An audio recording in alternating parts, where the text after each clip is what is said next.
rentrée académique des élèves des instituts de formation et d'éducation de la femme. Aujourd'hui, plus de 3000 élèves sont inscrits cette année dans les IFEF. Les autorités indonésiennes ont peu d'espoir de retrouver des survivants parmi les 189 passagers à bord du Boeing 737 qui s'est abîmé en mer ce matin.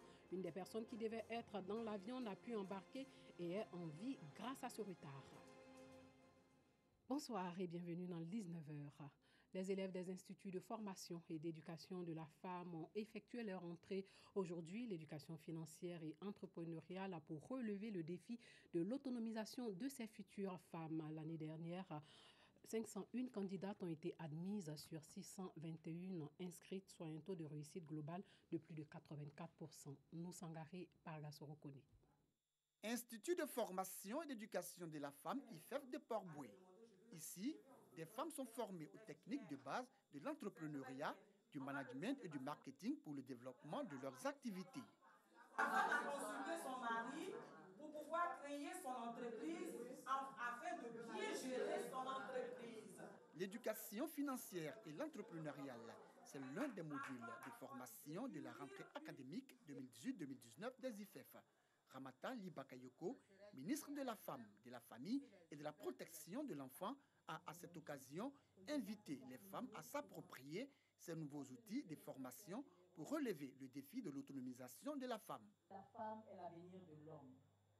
L'émergence de la Côte d'Ivoire ne saurait se faire sans la pleine participation des femmes et des filles bien formées en vue de construire son développement économique et social inclusif et durable.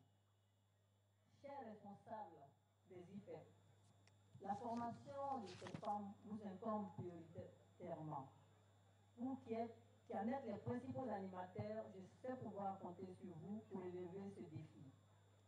Quant à vous les apprenants du centre d'enseignement professionnel de Port-Boué, des IFEF, de toutes les filles ici présentes, je vous souhaite une année d'apprentissage réussie et de qualité. Cette rentrée solennelle des IFEF a servi de cadre pour récompenser les meilleurs élèves pour avoir obtenu une moyenne au-dessus de 14 au cours de l'année écoulée. Au nombre de 10, ces jeunes filles ont reçu des équipements pour leur insertion professionnelle. J'ai vraiment bataillé pour avoir ce prix-là. Je suis dans la joie d'être parmi ces lauréates, être récompensée. Ça nous donne la chance de vraiment sortir. Parce qu'après l'information, on peut rester à la maison ne sachant quoi faire. Mais avec ce qu'elle nous donne aujourd'hui, vraiment ça nous donne le courage de sortir, de montrer vraiment ce que nous avons appris et ce que nous avons fait. Panel sur le leadership féminin et partage d'expérience ont meublé cette rentrée solennelle des IFEF. Les IFEF sont les premières structures d'éducation féminine en Côte d'Ivoire. Ces dernières années, des hommes ont fait leur apparition dans ces différents instituts de formation. Créés en 1958, elles ont pour rôle d'assurer l'encadrement des femmes dans divers secteurs d'activité, la couture, la coiffure et la pâtisserie. La Côte d'Ivoire compte aujourd'hui 119 instituts de formation et d'éducation de la femme. De 1951 auditrices en 2011, le nombre est passé à 3064 auditrices, soit un taux d'accroissement de près de 60%. En Côte d'Ivoire, près de 25% des accidents vasculaires cérébraux surviennent avant 65 ans. Le nombre de patients de plus en plus jeunes va crescendo. Comment prévenir l'AVC et quelles sont les causes de cette maladie? Comment se fait la prise en charge? Autant de questions auxquelles Soro Corona et Boubacar Silla essaient de répondre dans ce reportage. Djibril Traoré, la quarantaine révolue, se déplace désormais avec une béquille. Ce caméraman privé est coupé de toute activité depuis 1 an.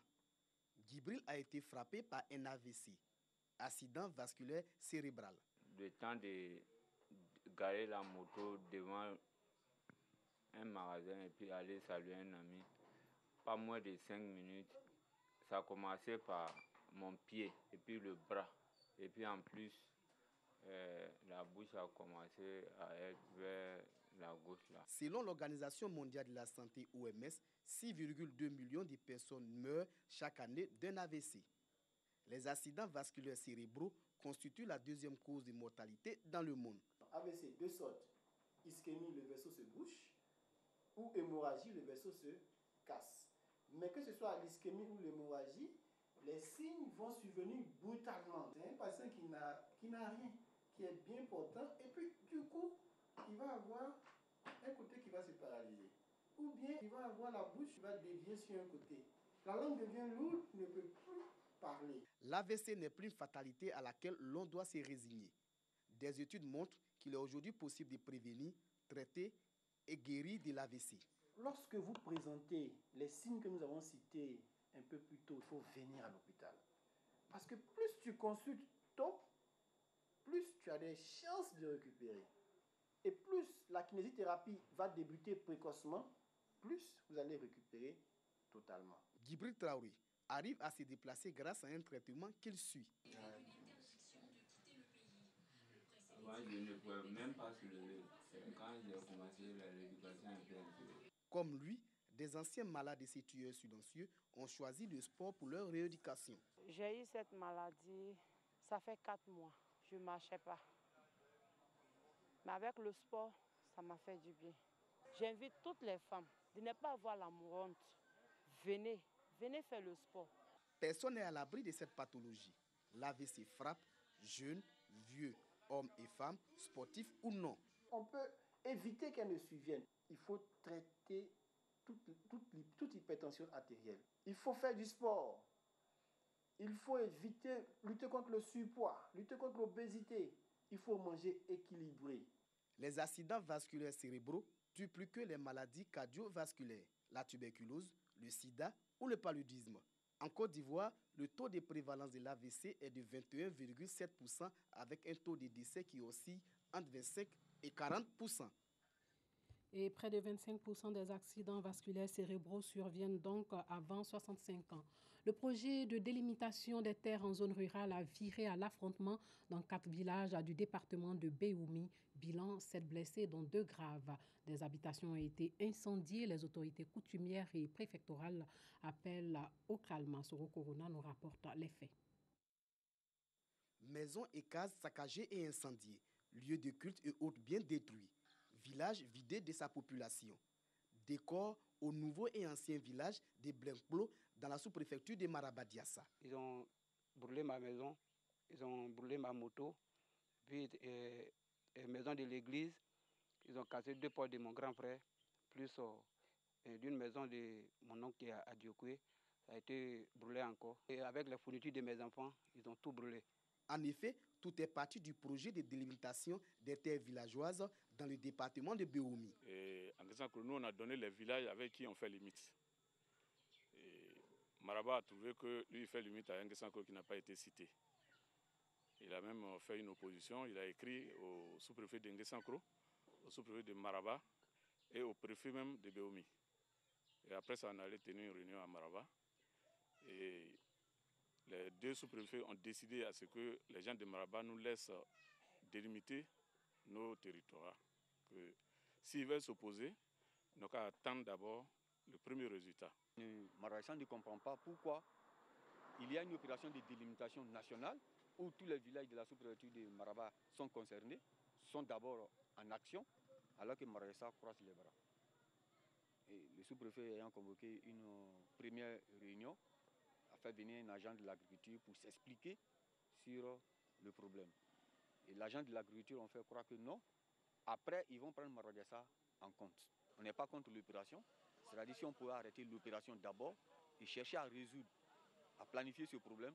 Et ensuite, nous allons tous sur le terrain pour que chacun se sente concerné pour éviter les frustrations. Mais malheureusement, ma proposition n'a pas été prise en compte, s'il faut le dire. Et malheureusement, ce que je voulais éviter est arrivé aujourd'hui, à une confrontation. Le matin, même message est venu encore d'être prêt, que Marabaye vient contre vous. Quand ils sont arrivés net, mes jeunes sont sur le terrain là-bas. Quand ils les ont trouvés net, ils ont commencé à les battre avec machette. Bon, ils se sont blessés. Et puis ils sont retournés. Nous, on croit qu'ils sont partis comme ça. Donc, ils sont partis chercher fusil. Pour l'heure, aucune perte en vie humaine n'est enregistrée. Mais 7 blessés par balle et à lame blanche, dont 2 cas graves, sont à déplorer. Il y a un frère, il s'est quitté à Marabadiassa, il a pris fusil. C'est seulement dit, il a tiré directement sur moi-même. Mais grâce à Dieu, Ce n'est pas rentré, c'est dans mon pied, il y a eu blessure avec au genou et puis au cou. Dans les villages de Blenklo et d'Alokokro, théâtre de ces affrontements, plusieurs personnes sont encore tirées dans les champs. Les chefs des villages appellent les jeunes au calme et à la retenue. Les enfants, calmez-vous. L'autorité est venue. On a eu des gardes maintenant. Donc calmez-vous. L'autorité va terminer le reste. Je dis aux jeunes de se calmer. Les autorités sont saisies du problème et on va trouver les bonnes voies pour sortir de cette crise. Plusieurs éléments de la gendarmerie ont été déployés pour rassurer les populations. La sous-préfecture de Maraba-Diassa est composée de 9 villages. 10e édition des récréatrales à Ouagadougou, c'est au Burkina Faso. Le thème retenu cette année, tresser le courage. Une quinzaine de spectacles sont prévus avec de la lecture, des performances et de la musique.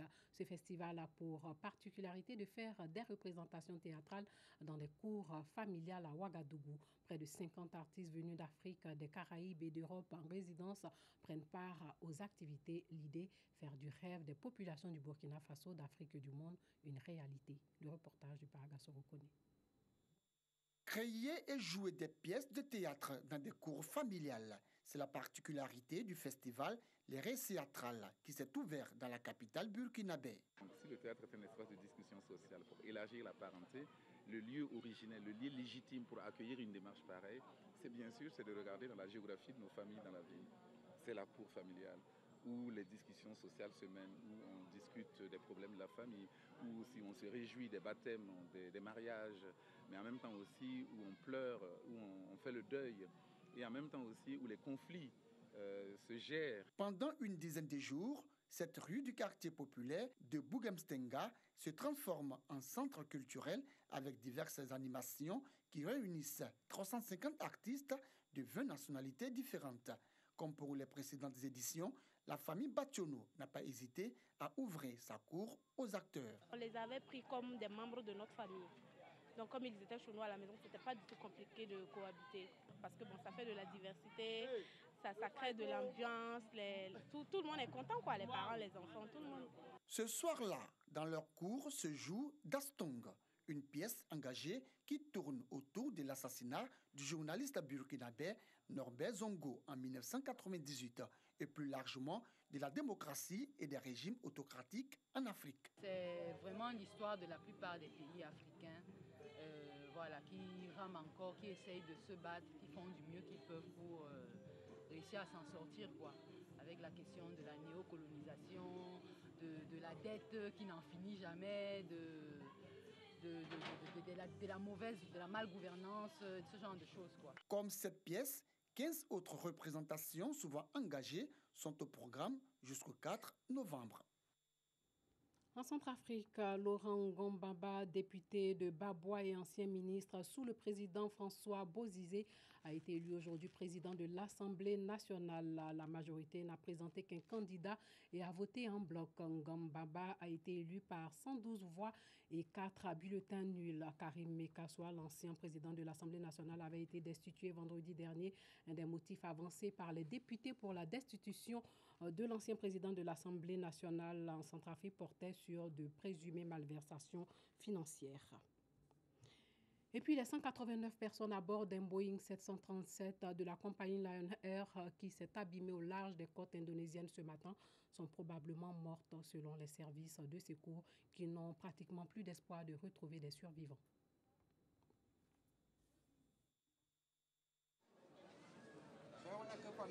À 6h30, l'avion avait déjà fini l'embarquement.